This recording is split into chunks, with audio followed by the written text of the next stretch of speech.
Привет, мои дорогие! У нас с вами сегодня будет необычное гадание. Это будет и гадание, и тоже болталка. Я хотела совместить, чтобы поговорить с вами о числах, которые вас преследуют. Вы можете обращать вы, я думаю, обращайте внимание, что что-то часто повторяется, да, какие-то определенные числа, определенные знаки, может быть, и поэтому у нас будет это и гадание на Таро. И заодно я вам расскажу в каждом варианте, да, как это для себя интерпретировать. Я объединила, потому что для разных людей знаки могут совершенно по-разному идти. И вот у нас такой с вами комментарий был от Фатимы.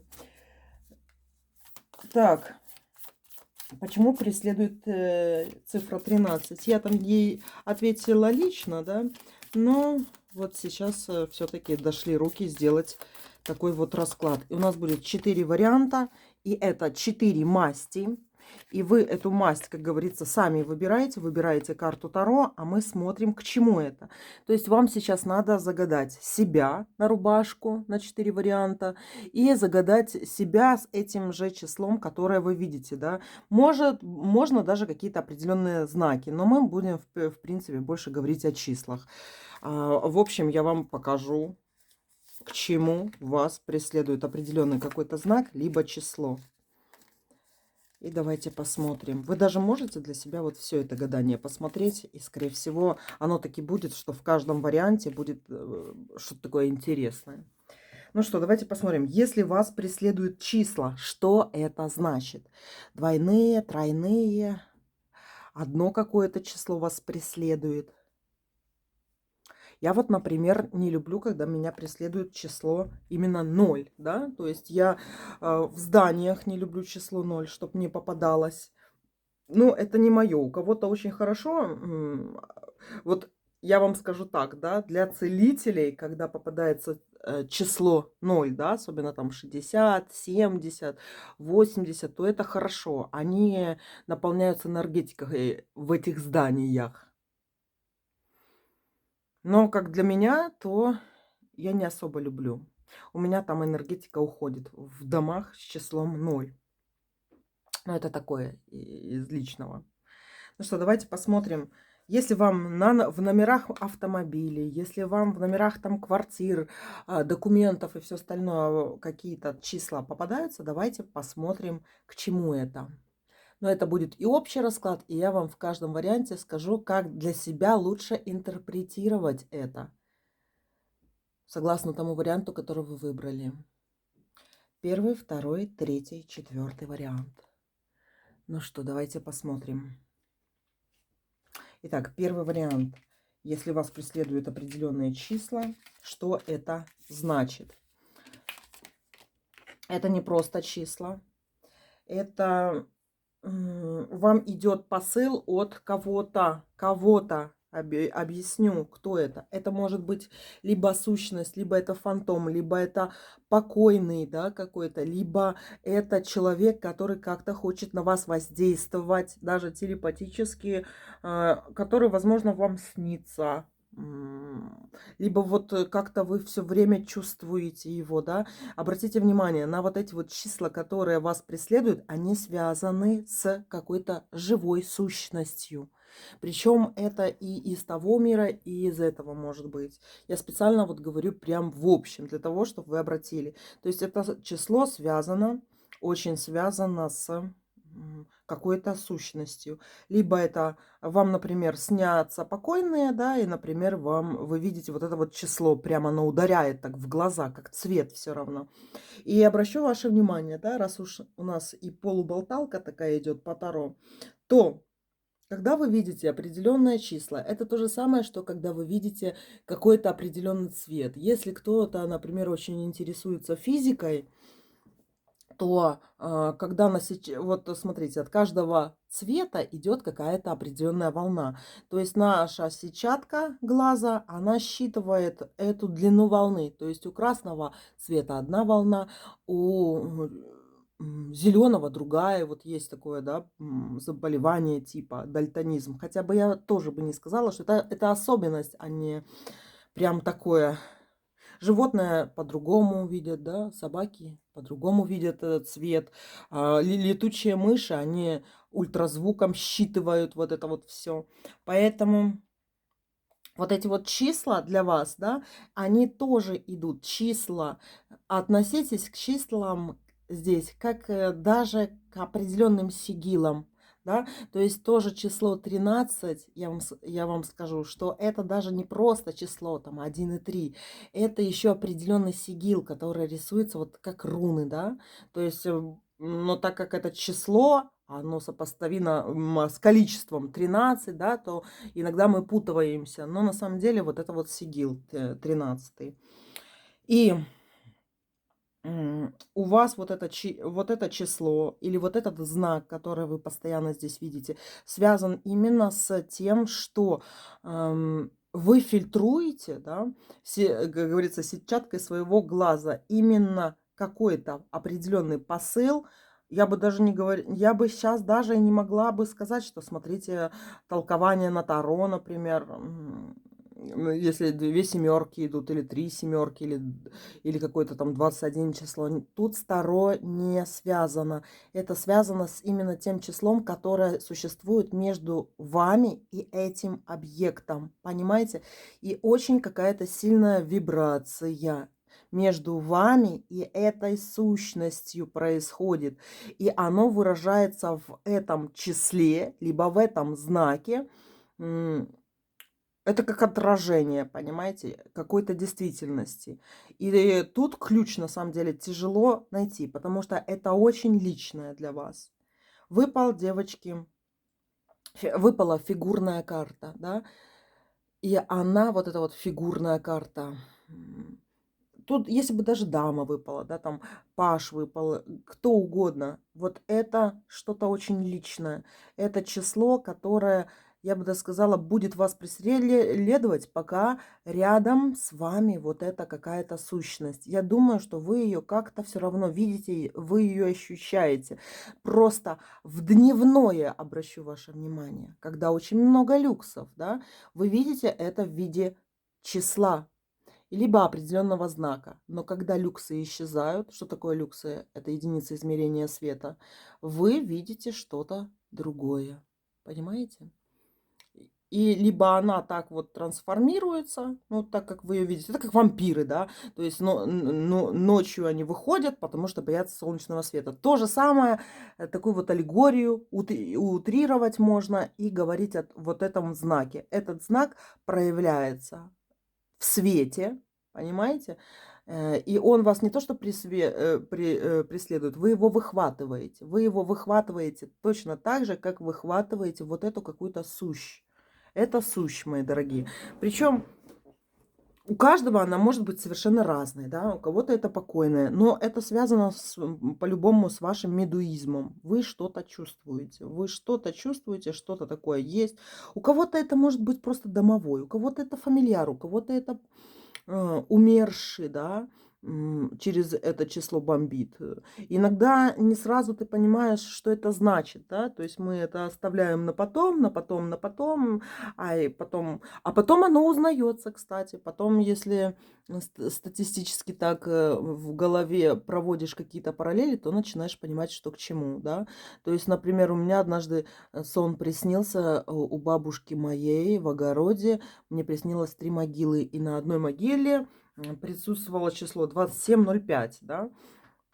Я думаю, и я, например, не знала, что такое 2705. Я не знала, не придавала ему значения, а потом что-то в личном разговоре так сказанула, да, что 2705. И тот человек, который знал ответ, что это за, почему на огороде моей бабушки это было, да, тот сказал, что это дата смерти определенного человека. То есть я уже знала, кто мне там приснился, чья могила, и это мне потом в дальнейшей моей работе помогло, понимаете? То есть, хотя я не особо, в принципе, ну, 27:05 и 27, ну, до сих пор запомнила. Вот такие вот дела. Так что вот это посыл от кого-то, от кого-то вам. Либо он превращается в это вот число, да, либо это способ даже как-то с вами коммуницировать. Возможно, это даже какое-то слово. Как его интерпретировать? Что это за слово-то такое на русском языке будет?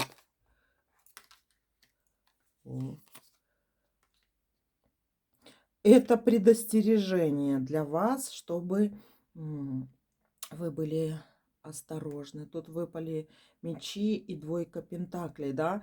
Это вот это что-то, да, оно когда испытывает страх.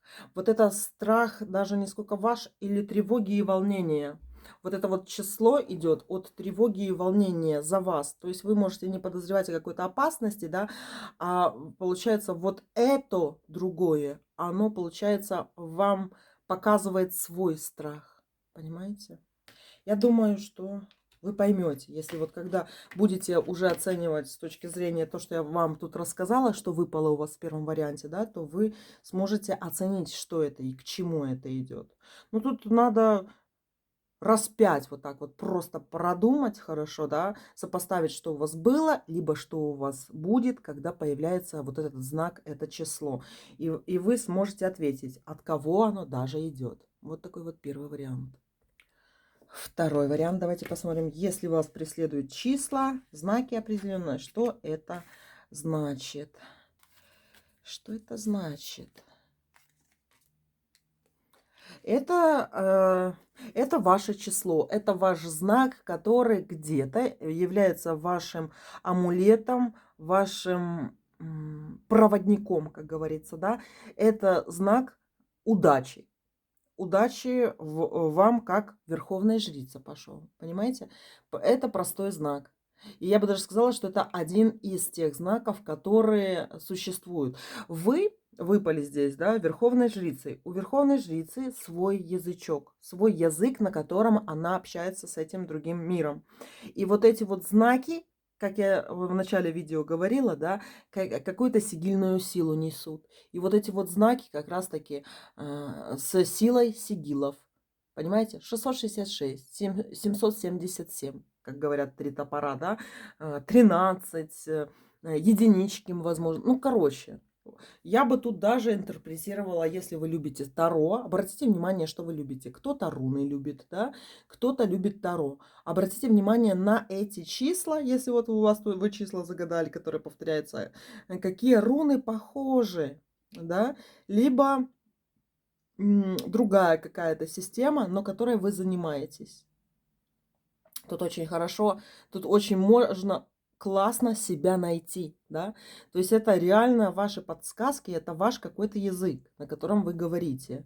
Это реально ваш ведьмовской язык. У нас всех язык разный, потому что я, например, работаю в основном с угольниками, со звездами работаю, да, у меня есть свои и многопонятные такие вещи, да, Таро тоже. Кто-то на кофейной гуще хорошо знаки читает, кто-то хиромант очень хороший, да, и вот эти вот, кто-то рунолог, и у всех знаки идут свои, немножко разные, и мы их понимаем по-разному, поэтому вот эти знаки, которые здесь вам идут, это ваш язык, ваш ведьмовской язык, и интерпретировать вы его можете именно по-своему, понимаете, и это даже вот вот эти вот числа, это не все. Я бы сказала, что у вас какой-то свой особый язык общения есть с высшими силами, с низшими силами, да. И что бы вы сюда ни загадали, числа, либо какие-то определенные знаки, это часть того языка, который вы должны понимать. И это часть, да. Это как мы, например, говорим на русском, а это как, ну, другой язык. Это как латынь, да. Но дело в том, что как раз-таки, может быть, латынь – это тот язык, на котором у вас должны быть заклинания. Обратите внимание. Вот это вот часть вашего языка. Это очень хороший расклад. И вас может пугать это число, да, или может вы не можете его не понимать до конца, но оно не существует отдельно от каких-то других знаков и чисел, да. То есть это выхватывает вот тут вот по сигнификатору, по этой карте, да, что это какой-то один из знаков для Верховной Жрицы. Это ее язык. И смотрите, Я думаю, что вы умеете читать другие какие-то знаки, которые вам приходят, да. А вот этот знак, его надо тоже вкупе читать. Возможно, это какой-то ваш помощник, вот этот знак. То есть, например, вы занимаетесь магией, ну, допустим, определенной. Допустим, вы занялись двурушница, которая занялась, например, черной магией. Конечно, вам будут попадаться такие черные числа, да. Или наоборот, вы вы рунолог, да, и вот эти вот числа либо знаки — это отображение вот этого вашего внутреннего языка, ведьмовского языка. Вот такой вот второй вариант. Это на самом деле очень крутой вариант. Это выпадает для сильных людей, обладающих тайным знанием.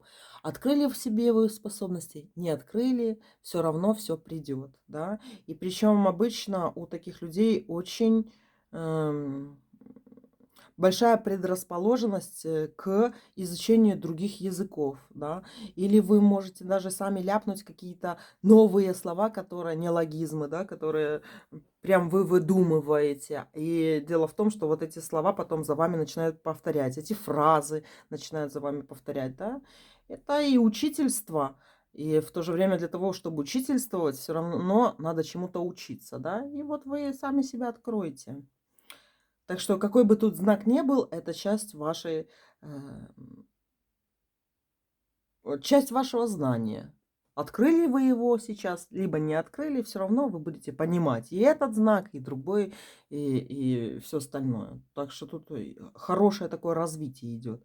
У меня такое ощущение, что вот я тут вижу, знаете, как вот доску, возле которой стоит ученик, будущий учитель, да, и он может, что-то вы какие-то формулы знаете, а про этот знак вы просто какую-то формулу, которую вы еще пока не изучили, понимаете? Но это все будет все равно в вашей работе. Вот такой вот второй вариант. Третий вариант. Давайте посмотрим, если вас преследуют числа, что это значит. Дьявол, мои дорогие, выпал вам. Дьявол. Это вам послание от высших сил. И, скорее всего, оно связано с вами, с вашими магическими действиями. Понимаете? И причем они могут быть осознанные. 15-й старший аркан все-таки выпал, да, они могут быть осознанные, когда вы занимаетесь магией, и эти знаки, которые вам идут, это знаки это след вашей магии, понимаете? И интерпретировать его вы можете как good done, well done или not well done, да, хорошо сделано, либо плохо сделано. Это как определенные печати вам идут. Кстати, вот скажу даже вот для вашего варианта такой интересный момент, да. Недавно, девочки, и иду я, короче, по улице и думаю о своем об этом, о ведьмовском. И меня обгоняет велосипедист, и у него майка, девочки. Это видно, что с секонд-хенда, и он не понимает значения того, что у него сзади. У него сзади демонический сигил на всю черную майку. Видно, что эта майка когда-то принадлежала какому-то там западному сатанисту, возможно, или еще кому-нибудь, да. Ну, у меня аж шары по 5 копеек, думаю, ничего себе мне по эту майку такую, да, с ритуалов, как говорится. И я беру телефон и думаю, я сейчас его сфоткаю. Пусть издалека, но сфоткаю. Что вы думаете? Я его сфоткала 2 раза, но не посмотрела, что получилось. И, короче, пошла дальше. Думаю, дома посмотрю. Солнце там светило в экран, не особо видно, да. И что вы думаете, девочки? Прихожу домой, это у меня другие фотки, как я дорогу только сфоткала, а вот именно его нету. Я направляла на него камеру, и я нажимала для того, чтобы его сфотографировать. Я помню, я ж не совсем уже дурак, да. И эти фотки, как корова слезала. Понимаете, их нету, вот именно таких. То есть даже для меня вот это вот защита такая вот ритуальная, что я в реале вижу, а пытаюсь сфотографировать на телефон, и фоток нету. И вот это точно такой же вот примерно знак. Это работа от ритуалов ваша. И с каким-то таким значением, что расставлены точки, как говорится, над «и». И я вам скажу, что ритуалы ваши действующие, да, потому что если бы это было хер пойми что, да, то карта дьявола бы не выпадала. И еще про осознанность и неосознанность ритуалов. Я вам скажу, что вот эта карта выпало еще и сигнификатором. И это говорит о том, что у вас есть способности. Хотите — верьте, хотите — не верьте, признавайте, не признавайте, отказываетесь, там, не отказываетесь, да, что хотите — думайте. Но на самом деле даже неосознанно вы меняете не только свой мир, да, вы меняете мир окружающих людей.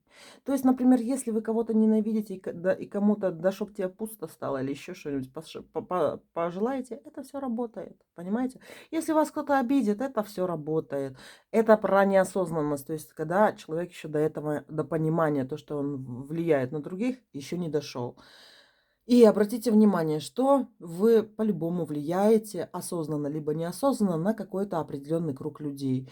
И тут вот та пионерская звездочка, о которой я как-то часто говорила в своих болталках, есть, да? Что такое пионерская? Пятерня, девочки, вот здесь, да? И вы ведете каких-то еще других 4 людей, 4 мастей, понимаете? Так что обратите внимание, на кого это. Вам надо подмечать вот эти вот свои работы. Когда буря вдруг, дождь начинается, когда вы что-то делаете. Ну, короче, тут может быть шаман, тут может быть ведьма, тут может быть что-то, девочки, это природное у вас. Вам учитесь, вы не учитесь, пофиг. Главное то, что у вас природные силы. И вопрос только лишь в том, осознанные ли, либо это неосознанные. Я бы, например, вам посоветовала старинную книгу Папюса «Черная магия». Вот по Папюсу можно вам поучиться, если хотя бы это просто почитать. Вот такие вот дела.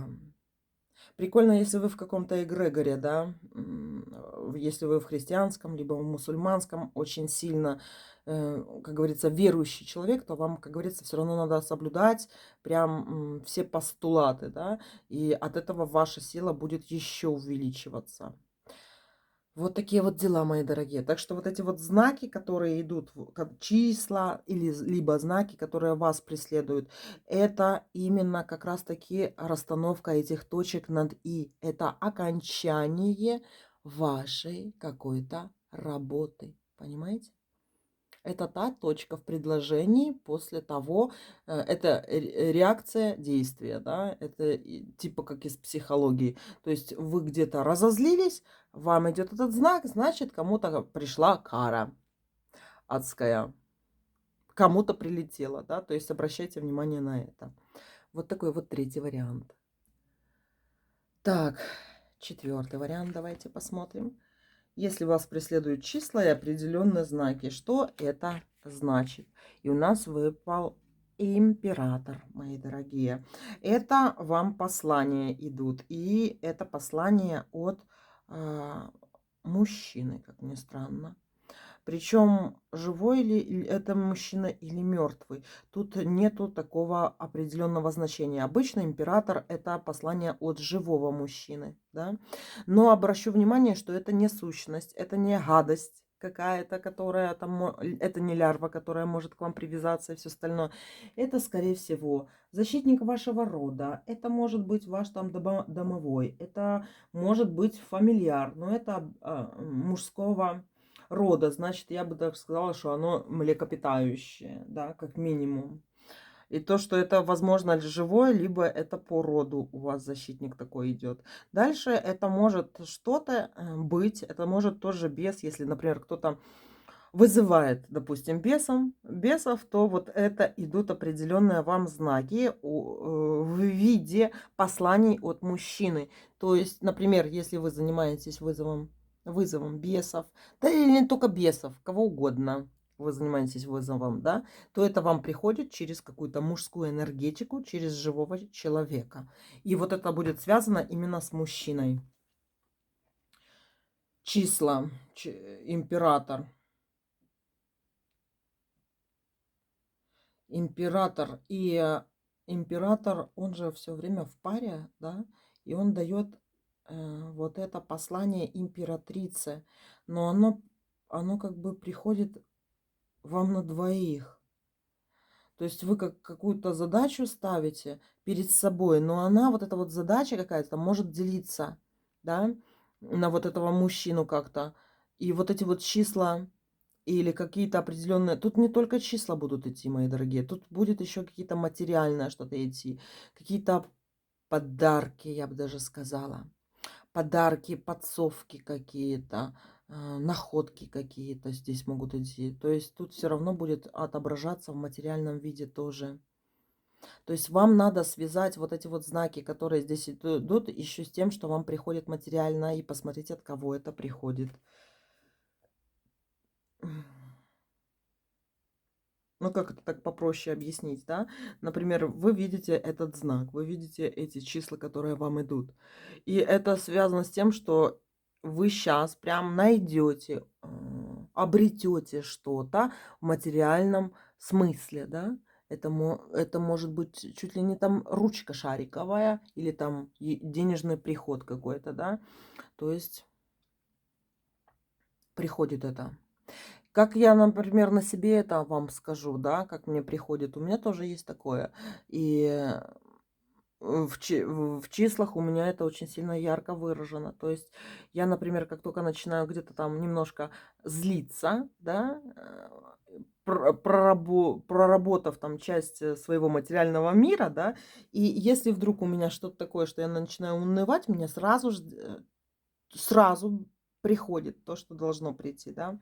И я уже знаю, от кого это и что это. То есть я даже уже не обращаю внимания на знаки, сколько уже на эти материальные приходы обращаю внимание. И у меня вот, я не зря тут про бесов сказала, да, потому что тут все-таки кто-то вот ваш, кого вы вызываете. И он в мужском виде существует. И дело в том, что вы когда-то что-то думаете, вот есть такое, да, выражение мысли материальной. Вот это вот вы о чем-то думаете, сразу понимаете, что это будет делиться еще на вас, как императрицу, и на вот этого императора. То есть он будет выполнять часть вот этих ваших хотелок каких-то. И в материальном виде они будут приходить к вам.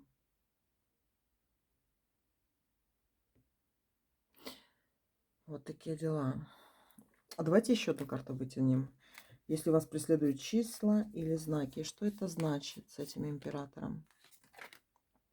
Вот, оно и будет приходить. Туз кости выпал, да? А оно приходит вам материально. Оно вам приходит. Очень сильно материально приходит в чем-то. Приносит какой-то мужчина, потому что вот это служит вам, понимаете? Вот это служит через мужчину вам. А оно не может не служить вам. Оно будет все время вам служить, да. Все время вам будет, всю вашу жизнь, как говорится, будет вам служить. Оно никуда не денется. И это хорошие приходы. Ладно, мои дорогие, это все-таки было такое общее гадание, но я думаю, что мы с вами кое-какие завесы, тайны приоткрыли. Все, мои дорогие, вот такое было гадание. Пока-пока.